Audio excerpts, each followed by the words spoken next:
السلام علیکم ناظرین، کیسے ہیں آپ سب؟ لڑکی نے کہا، میرے آقا مجھے برق کہتے ہیں، باپ مجھے زہرہ کہا کرتا تھا۔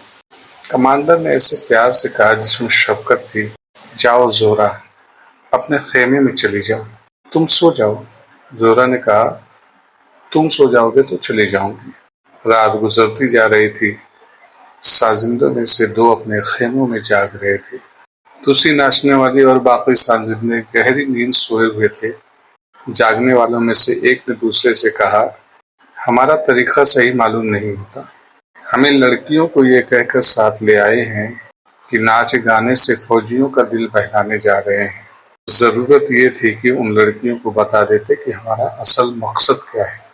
کسی ناچنے والی پر بھروسہ نہیں کیا جا سکتا، دوسرے نے کہا۔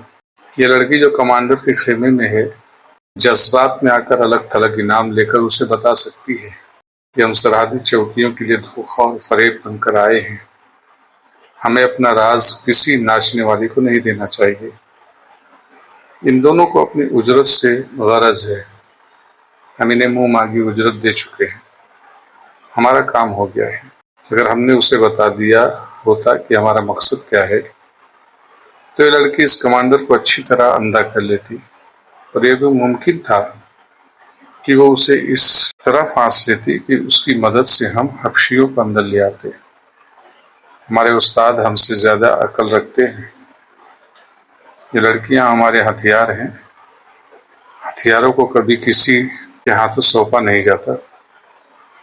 کمانڈر کے خیمے میں یہ عادت تھی کہ کمانڈر اس اطمینان کے ساتھ سو گیا تھا کہ لڑکی نے اسے گناہ سے صاف بچا لیا اور اس کے سینے میں باپ کو بیدار کر دیا تھا۔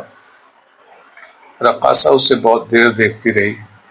کمانڈر کا چہرہ جب رقاصہ کے آنسوؤں میں چھپ گیا تو وہ خیمے سے نکل گئی، اپنے خیمے میں گئی اور سو گئی۔ رات کی ایک ہی ساعت رہتی جو گزر گئی۔ ناچنے گانے والے جاگے تو سورج اوپر آ گیا تھا۔ لڑکیوں کو معلوم ہی نہیں تھا کہ انہیں کہاں جانا ہے۔ سازندے انہیں اپنے ساتھ لے جانے لگے تو کمانڈر باہر کھڑا تھا۔ زہرہ دوڑ کر اس تک گئی اور کہا، میرے سر پر ہاتھ رکھو۔ کمانڈر نے اس کے سر پر ہاتھ رکھا تو زہرہ نے اس کا دوسرا ہاتھ پکڑ کر آنکھوں سے لگا لیا اور وہ بھیگی آنکھوں سے اس سے رخصت ہوئی۔ وہ دریا کی طرف چلے گئے۔ کہیں سے دو شتر سوار آئے، شتر کہتے ہیں اونٹ کو۔ دو اونٹوں سے اترے، اونٹوں کو بٹھایا، دونوں لڑکیوں کو سوار کیا اور چل پڑے۔ یہ شتر سوار اسی گروہ کے افراد تھے جو قریب ہی کہیں ان کے انتظار میں چھپے ہوئے تھے۔ یہ گروہ اس جگہ پہنچا جہاں تاجروں کا قافلہ 4 لڑکیوں کے ساتھ خیمہ زن تھا۔ یہ دونوں گروہ ایک دوسرے کو یوں ملے جیسے اجنبی ہو۔ لڑکیاں ناچنے والی لڑکیوں کو مردوں سے الگ دریا کے کنارے لے گئی۔ ان کا مقصد یہی تھا کہ انہیں مردوں سے الگ کر دیا جائے۔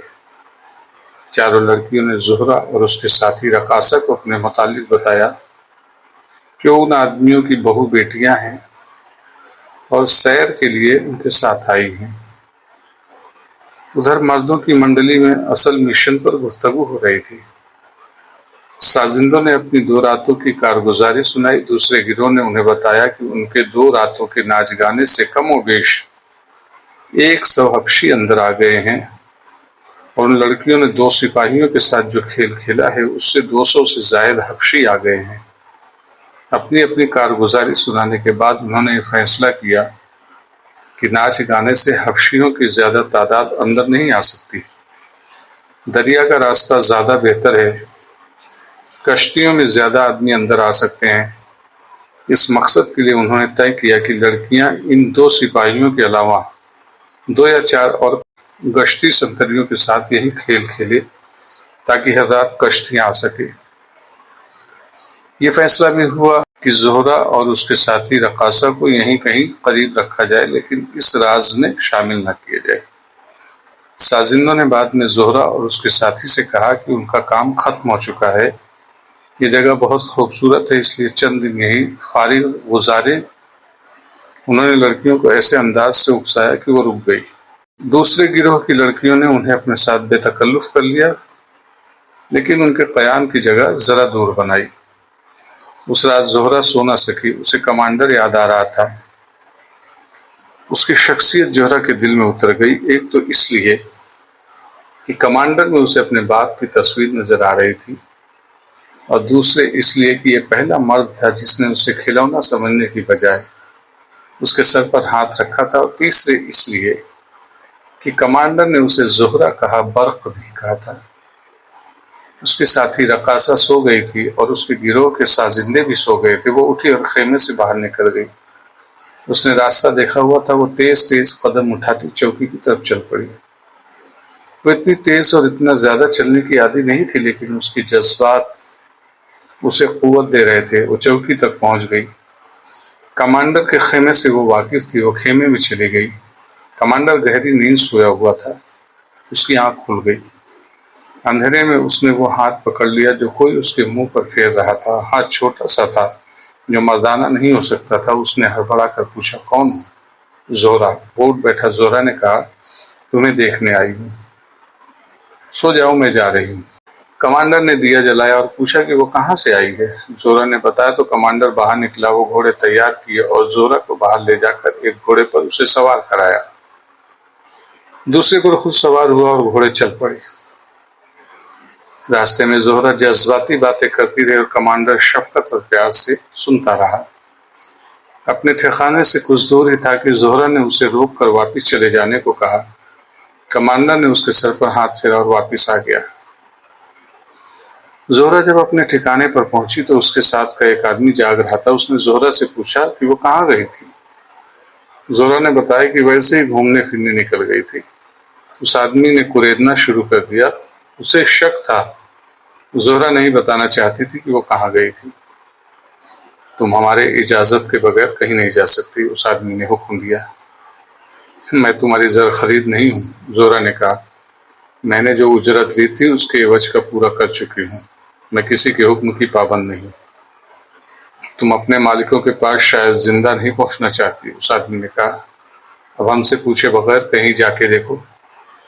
دونوں سپاہی اپنی گشت کے دوران دریا کے کنارے جاتے رہے۔ دونوں لڑکیاں انہیں الگ الگ لے جاتی اور اس دوران حبشیوں سے لدی ہوئی وہ بادبانی کشتیاں تاریکی میں کنارے الگ تھی اور حبشیوں کو پہاڑیوں میں اگل کر تاریکی میں غائب ہو جاتی۔ ان چار لڑکیوں نے دو اور سپاہیوں کو بوڑھے خاوندوں کے اور جوان بیویاں بن کر اور ان کے ساتھ بھاگ جانے کا جھانسا دے کر اپنے جال میں پھانس لیا تھا۔ پہاڑی خطے میں اتنے زیادہ حبشی جمع ہو چکے تھے جو رات کے وقت سرحدی چوکیوں پر حملہ کر کے وہاں کی نفری کو سوتے میں آسانی سے ختم کر سکتے تھے، لیکن ان کے کمانڈروں نے عقل کی بات سوچی تھی۔ سرحدی چوکیوں پر حملے کی خبر قاہرہ پہنچ سکتی تھی۔